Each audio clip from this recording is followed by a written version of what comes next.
بسم اللہ الرحمن الرحیم۔ السلام علیکم ورحمۃ اللہ وبرکاتہ۔ 70,000 فرشتوں کی دعا۔ جو شخص 3 مرتبہ بعد نماز فجر اعوذ باللہ السمیع العلیم من الشیطان الرجیم پڑھے اور پھر سورۃ حشر کی آخری آیاتیں 1 مرتبہ پڑھے تو 70,000 فرشتے شام تک اور شام کو مغرب کے بعد پڑھے تو صبح تک اس پڑھنے والے کے لیے دعائیں مغفرت کرتے ہیں۔ اور اگر اسی دن یا اسی رات میں اس کی موت واقع ہو جائے تو اس کو قیامت کے دن شہیدوں میں شمار کیا جائے گا۔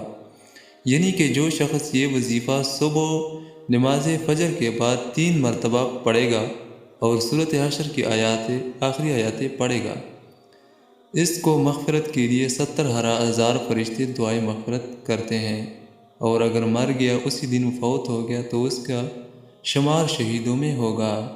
اللہ تعالیٰ اس پہ عمل کرنے کی توفیق نصیب عطا فرمائے۔ آمین ثم آمین۔